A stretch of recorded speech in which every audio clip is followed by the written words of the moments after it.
The quarterfinals are over. The semi-finals are upon us. Lorenzo Musetti into his first ever semi-final at a Grand Slam. And of course, Jelena Rybakina. She's done it on the women's side and she's joined by Barbora Krejcikova.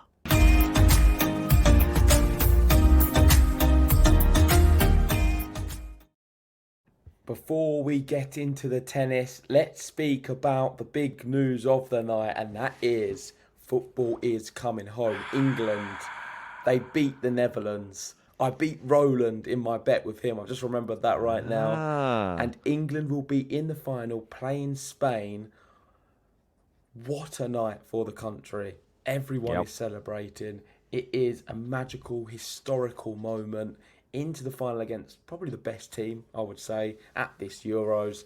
And I'm very excited by, of course, it is going to clash with a massive, massive tennis event, which is Wimbledon, one of the biggest in the world. And who's that going to be between? It could be an Alcaraz Djokovic. Could be a Medvedev Musetti as a real shock. There's a few options in there. I'm really looking forward to it. But probably we start with Lorenzo Musetti. I think that is probably the biggest news of the day. It went to another 5-set match. It's the record 5-set matches in any tournament ever. And Musetti beat Taylor Fritz 3-6, 7-6, 6-2, 3-6, 6-1. He ended so strongly. He was incredible in the third set. We both watched it together. I didn't catch the fourth set. And then I caught the fifth set where Musetti was so dominant yet again. That backhand he's got is probably one of the best on tour. I mean, the way it looks and how aggressive he can be off the backhand, I think not many other players can do it. It's a bit like Dimitrov's, but more consistent. And Gil Gross, when we had him on the podcast the other day, he said that he believes that Musetti can really trouble Taylor Fritz, and the reason he felt he could do that was because of his backhand cross-court slice and how he's got so much control of going deep or short, bringing either Taylor Fritz inside the court or backpedaling, and it was difficult for him to generate power because all he's going to have to try and find something off his backhand, which I think is not going to be strong enough for a Musetti, especially if they're trading backhands. That's what happened a lot today. And Musetti, I would put this as his biggest win of his career. Yeah. I think he's not a grass court player, but he's shown some really good form. I think he's 12-2 on the grass this season. And now he's got good shot against Djokovic, let's be honest. We can't dismiss him completely, surely. No, I don't think so. I think the way that he played today, and I think Gil did pick up on it really well, it was really good tactics that Lorenzo Musetti's been able to employ across this whole grass court swing. The backhand turns defence into attack within an instant. And if you saw the way that Taylor Fritz sometimes was dominating the rallies, he went into maybe the backhand of Musetti maybe a bit too lightly, and then he was on the back foot from one big powerful backhand cross court like each time. Just his game's come on leaps and bounds. I said to you earlier on today, I just thought it was bizarre that when we had Alcaraz and Musetti coming onto the tour when they're both like very young teenagers, they were both predominantly clay court players from Spain and Italy. That's where they were playing their challenger matches when you got to see them play, and that was where we thought they would get their best results. But since they've become mainstays on the main tour, Alcaraz won his first slam at the US Open. He's now won, obviously, a Wimbledon title and a Roland Garros title. Was the last one he managed to get out of the three surfaces. And now Lorenzo Musetti has had his furthest slam run on grass. So it just goes to show, like, they've really pushed on from just being a clay court merchant for Alcaraz and Musetti. And now we're getting to see the Musetti that we've always wanted to see. This is the one that probably could challenge with the likes of your Sinners and your Alcarazes and like your Holger Rune. I think he maybe even be replacing Holger Rune right now into that little trio of young players coming into the tour. And it's brilliant to see because he is I thought more exciting player that was coming through. I didn't see Holger Rune coming through. We knew Yannick Sinner was there. We knew Alcaraz was there, and Musetti was the one who was sort of making the headway in front of all of them until they overtook him. And then Rune was to look like he was going to overtake him. Now Musetti is clawing it back, and I'm really happy for him because what a brilliant person on the tour he is. He's a great marketable tennis player. Yeah, I don't think we can write off Rune. He just had a bit of a bad No. year or so. He's certainly We need to coach. He's going to be a top player. We're not going to doubt that. But at the moment, I would kind of agree with you. I think Musetti is technically a little bit more superior, and that's just not recency bias. I think I've seen that the last few months. He can produce some really good results when he's playing. Just super inconsistent and mentally doesn't have it. What he did today showed a little bit more like a Yannick Sinner still mentality. And that's not just because he won in 5. It was when he won. If you wind back a few weeks ago, he beat Billy Harris, 162 in the world, to make the Queen's semi-final. And he fell to the floor, super emotional. You could see how much it meant to him. He acted very much like he's just won a Grand Slam. Today, he beats Taylor Fritz, number 12 in the world, get into the Wimbledon semi-final. And he didn't even drop to the floor. He just stood there after a 5-set match, after beating a top player, and was very calm, composed. It's like the job wasn't done. He didn't seem content with, I've just made it to a semi-final. Oh, what an amazing achievement. Of course, it is a great achievement.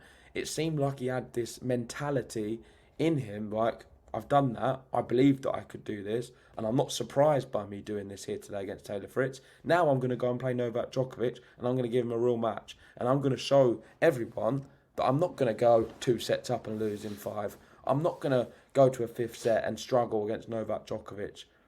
I'm going to be there, and I'm going to be present. And that's what I'm hoping he can carry into that match. Today, he was present in that 5th set. He showed his best calm tennis. Yeah. And I don't think anyone's ever questioned his technical tennis. As a technical athlete and what he's able to do, not just the backhand, I mean, forehand, his overall game, his hand, his drop shots, everything's brilliant. He's got a good serve as well. We don't talk about that. He's one of the best players in the world. And when he was coming through with Alcaraz, we were saying they're neck and neck. They're going to be players competing in slams together. That could be the final this year, bearing in mind. Yeah, I mean, but exactly. Let's not get carried away. He's now showing that he can put his technical ability with his brain and calmness and that Yannick Sinner package. If he can do that, he is a contender to make the final.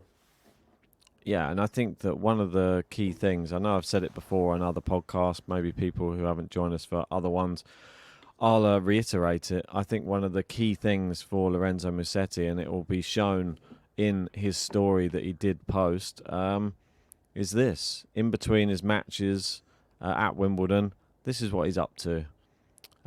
Pushing his son around in the stroller. He's a father, and that is what he does in his spare time. He's not distracted. He's very focused on the court. He's very focused off the court. He knows what he wants in his life right now, and I think that is the reason we're seeing the best of Lorenzo Musetti right now. They say the best thing for a sports person in any sport is to have a strong base, like a family or a partner or anyone that keeps you grounded outside of your sport.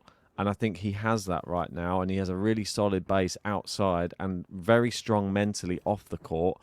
And I think it's translating onto the court as well. And then that's why we're getting to see these fantastic performances. Like Kyrgios is saying here, what a match from Fritz and Musetti. Contrasting styles, going head-to-head on the biggest stage. Cat and mouse tennis from very different from what we usually see in the modern-day tennis world.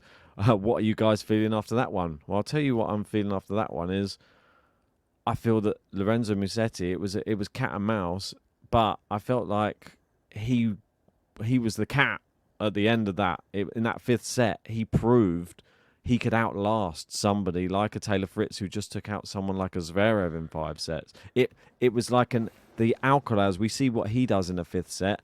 Musetti proved he can do that now in a 5th set as well. It was convincing. I know you're a very good friend of mine, Ben, and you would say maybe I'm one of your better friends. But another really good friend of yours is Novak Djokovic, and you Ooh. adore him. You've got Djokovic bed sheets, you've got posters in your bedroom, and you you worship him like he's a god. Oh, he is a On that bit. basis, what I want to ask you is, can Lorenzo Musetti trouble this god in your eyes? Can he do the unthinkable and make it to a Wimbledon final? Djokovic, 3 days rest. I would say one of the easiest draws I can remember since we've started the podcast. Very fortunate, of course, not his fault, and he's done a very professional job in dispatching everyone he's had to beat. But the big question is, can he trouble him? Can he go and beat Novak Djokovic? I've been wrestling with that same question in my head ever since I saw this result earlier. And there's part of me that is thinking, I know that I love a storyline. This is the real annoying problem in my mind, is that I get carried away with a storyline. And the storyline in my head is Alcaraz Musetti. And there's something about that matchup that I love and that I would love to see on a grass court. That it's so unexpected, like years ago. I would never say, if you said to me we're going to see a Musetti Alcaraz Wimbledon final in like a couple years' time, I would say, whatever, that's just rubbish. That's never happened. Though. I don't think so. I think you're underplaying it because we were so high on these guys. I remember many times talking to you in the office when they were. If you said Roland Garros final, I'd say yeah, because we watched them on the clay, but exactly. We knew they were elite tennis players, and I don't think it's that crazy to suggest that they're both going to be playing in a slam. They could potentially play in a slam final. I mean, I generally believe a few years ago, if I'd have asked you that, you'd have believed it. I think you're underplaying how much we like them. If I have to be realistic with the whole People thing... can watch our podcast from a few years ago. We love these guys. Yeah, check out the one about Lexington. That's a good one. If I have to be realistic and not look through like that type of tinted spectacles from... I don't really want to look at it as what would you think would be a glorified final in my eyes of the youth coming through. No, just tell me what you think is going to happen. If I look at a body of work, I think that my personal opinion, if I just go gut feeling straight away, I go Djokovic in 5 against Musetti. That's my personal opinion. I think Musetti really troubles him, and I think it's a grueling match. But I still think when you get to a 5th set against Novak Djokovic, I don't know if Musetti still has that thing against someone like him. Against Fritz, he definitely has it. Like, that's what I mean. But against an Alcaraz, against a Djokovic, it's unproven yet. That's the problem. Just quickly speaking about Fritz, this is quite a damaging loss, I would say. Would you not think? Yeah, because it's a slam back end again. He's performing really well, looking really good, just beating Zverev. Gets to the crunch time, quarter-final or semi-final. Can't get it over the line. And it's not because of his ability, is it? Ability-wise, he's great. He can't handle it. He's not a slam champion, is he? He doesn't have a champion mentality. It's mental. It's the same with the... we say it time. Do you think it's going to affect his career losing today to Musetti as a big favourite?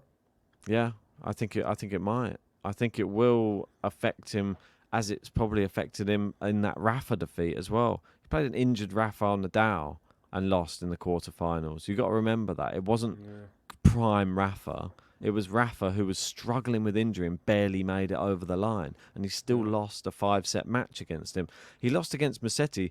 The 5th set wasn't even close. He didn't even put up a test. It was Musetti killed him in the 5th. His serve, you should not be getting breadsticked on. No, exactly. Court. I don't understand how he didn't get a breadstick. Yeah. I can understand a break, but not two. There's something's not... I mean, we say it time and time again about the mental side of the game and how that is the main part for professional tennis players at the top of the game. But it really is. I mean, if you can't conquer those demons in your head, then you're never going to be a Grand Slam champion, ever. That's just a fact. Like, you look at the people who have managed to do it. Sinner has managed to conquer them. He gets a slam. Alcaraz... don't even know if there even were any demons. He got them. And then you look at someone like Rublev, so many demons, not even made it to a Grand Slam semi-final yet. I mean, it speaks volumes with people with the problems mentally in the slams. And Daniel Medvedev, he's right on the cusp all the time. He's just behind some of these other people, but he's always fighting and he's always adjusting. That's what I like about Daniil. There's always another side that you haven't seen from him yet that he will bring to the court. So Daniil is always in with a shot for my liking, I think. So well played to him. That's not an easy thing to do, to lose in the fashion that Daniil has done and still keep coming back fighting. Let's move on to another match. We spoke about Novak Djokovic Dimino. It was a walkover. Go check out our reaction and video on that. How impressive his hair was. I mean, yeah, I'm not going to talk about that, Ben. Just a quick one. Just to finish. That's what his hair looks like after a 5-set match. Just still looks pretty good. He's a handsome guy, isn't he, old Lorenzo Musetti? He's not bad, is he? I mean, him and Berrettini don't do bad, I don't think. I mean, it's not. I mean, he's repping the Italians right now. I mean, so is Paolini. 2 Italians still in the semi-finals, men's and women's. But let's move over to the women, speaking about that. And another one we got wrong, I think. I mean, there's going to be people jumping into the comment section saying, how disrespectful. You had Krejcikova going out yet again. And no one's going to be saying that. I don't think anyone expected it. They did. Let me know in the comment section if anyone really believed Krejcikova could get here. I'd call you a liar. I don't think anyone really believed it. I don't think she believed it. She produces better tennis in Grand Slams than the rest of the tour. She is a good player, and she's trying to join the club of winning Roland Garros and Wimbledon. There's a few players who have done it. Difficult thing to achieve. I think the last player to do it was probably Ashley Barty. She's got a chance. I think she could win it. But the opponent she'll have to face in Rybakina, probably the standout performer on the grass. That serve is so dominant. And I don't think she's really looked in any kind of jeopardy of losing. She is I said at the start of the podcast, when we was doing the draw reaction, she's the best player on the grass. She's the best player, if she's fit, if she's fit. And if she can play the whole tournament. I was banking on the fact that she wouldn't be able to. She'd play a few matches, maybe pull out and have a bit of a rough one, and that would be the end of her. But if she's fully fit and feeling it and playing her good tennis, she easily can go and win Wimbledon. And that is with Sabalenka still in the draw, bearing in mind, or Iga. I think she can beat all of them. Surely she beats Krejcikova and that ends her run. That's why I don't want to spend too much time talking about Krejcikova. I think she's done very well to beat Ostapenko, but her run will come to an end. Rybakina beats Svitolina in just over an hour, 6-3, 6-2. And so far this tournament, Rybakina has only dropped 1 set, and that was to Siegmund, which was surprising, in the second round. Well, let me put a little bit of a narrative in this, because I feel we need a narrative for the match between Rybakina and Krejcikova. They've only played twice before. Krejcikova's won both of them. So she's coming into this. No, it was they're both on one on hard court, one on indoor hard court. But 2 years ago, the last match, both close matches as well. Both went 3 sets. So it's going to be a tight match. I think the way that Krejcikova's playing, this is going to be a 3-set match. I don't think that she walks all over her. I've said it already that I think that Krejcikova's going to go out in nearly every round, and she's stayed in. So if I say that she's probably going to do well, she'll probably do terribly. But I personally think the way she's playing and the way that she dealt with Ostapenko and came back from a breakdown in that second set and still managed to seal it in straight sets today, she looks like a real force. I know that we always used to talk about Krejcikova and how consistent she is with her hitting. She's quite a powerful hitter as well. People forget, just because she's consistent and because she has really good technique on both wings, she doesn't really have the best serve. And that could be her undoing. But her technique, is once she's in the rally, is one of the most consistent on the women's tour. And when she's playing her best tennis, she rivals Iga for baseline hitting. We've seen her outpower Iga and beat her in finals. So that's the level of Krejcikova we're seeing right now. Could she beat Rybakina if she has a bad serving performance? Yes, I think she could. But if she serves well, Rybakina, I think that's the key to this whole entire semi-final. and it will be really tough to get past Rybakina playing the way she's playing. Ever since she did that, what she did to Wozniacki, she's looked pretty scary. Yeah, I do want to just say I feel sorry for anyone who was at Wimbledon today, who had centre court tickets, hoping to watch Novak Djokovic, probably spending hundreds of pounds, if not thousands, for certain seats. And what they got is 61 or 62 minutes of action on centre court today. Just an hour of tennis. Shocking. For all of that effort, money, time How did Barty to get get on there in the and end? play. I mean, who cares? Sorry, but like it's an exhibition. Like, I mean, who cares? I mean, Like it's quite exciting. Maybe I'm being a bit harsh, but I mean, if you're there, you'd watch it. You have a Pims. Oh, that's quite fun. But it's an exhibition. It's not quite watching competitive tennis. And in terms of what they got to see, it was just over an hour of tennis. Djokovic not playing because Alex de Minaur withdrew. So yeah, very tough for Djokovic fans. And my sympathy goes out to you guys, the ones who bought a ticket, went to try and watch him, and just sat in the stadium watching just an hour of women's tennis, and that was it. Yeah. I just had a check, and it is confirmed. Yeah, Barty did win her invitational doubles. And that was just after Shea Su Wei. She managed to win her mixed doubles match, second round. Shea Su Wei, she's still doing the damn thing in the doubles. Krejcikova, she's Just quickly on predominantly the a mixed doubles. it's really been held up. They hadn't even started, until today. It's crazy. Which is, Second do you know round. the funny thing about all of this is Raducanu didn't need to withdraw because she went out anyway, and plus she only just started today, so she would have been fine to actually play with Andy Murray. Oh, so all that But heat. she wouldn't have known that, but the weather was so bad that really she would have been all right if she just didn't withdraw. And let's not forget, Barbora Krejcikova, she has 10 doubles Grand Slam titles as well. She's still in the doubles, right? And so is Ostapenko, I thought, unless she went out today. I mean, I haven't really been checking the doubles. I'm not going to lie. I'm solely focused on the singles, as I think Barbora Krejcikova should be. So Krejcikova did go out today in the doubles. She lost to Dabrowski Rublev, and Ostapenko also went out in the doubles today. So yeah, I didn't see that. I know they was both playing the doubles too. They both went out in the doubles. So not a good day for Ostapenko because she lost both her matches. Yeah, I'm sure Krejcikova would have happily exchanged going out in the doubles to going through to the semi-finals. I mean, we know the prize money, massive for Wimbledon making the semi-finals. How much do they get for getting through to the semi-finals? I know that it was pretty hefty. I'm gonna say a milli. All right, let me just bring it up. It is. I reckon more than a milli. Quickly. Oh no, 775, is it?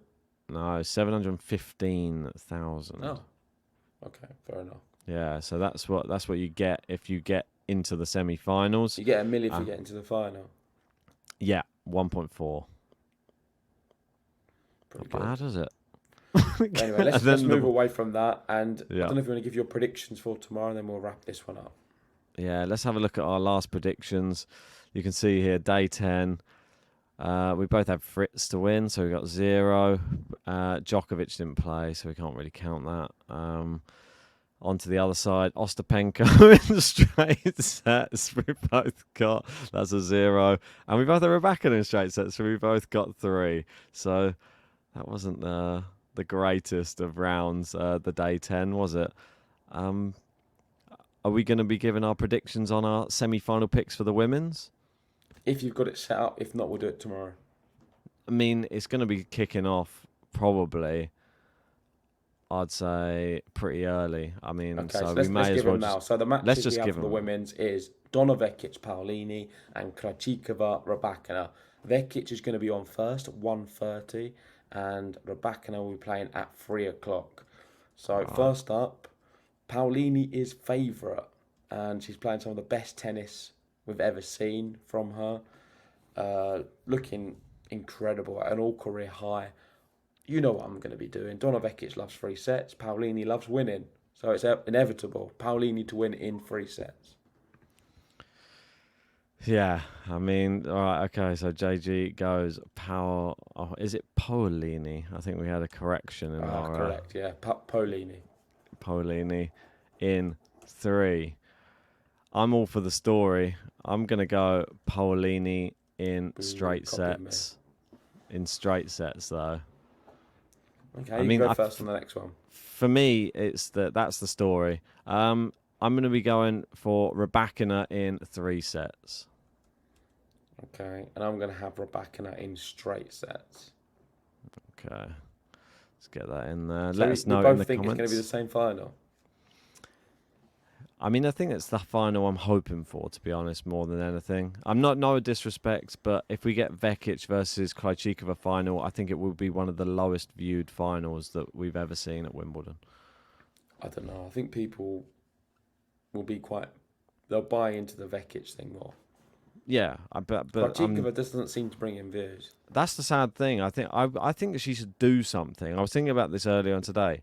There needs to be something. She just needs to do something, like something crazy on a tennis court. I know that you shouldn't change your personality just to try and get people interested, but I think that she should do something that means people just go like, "Oh, it's Krejcikova. I want to go and watch her." That was a bit like, "Whoa," what she did after that last match or something.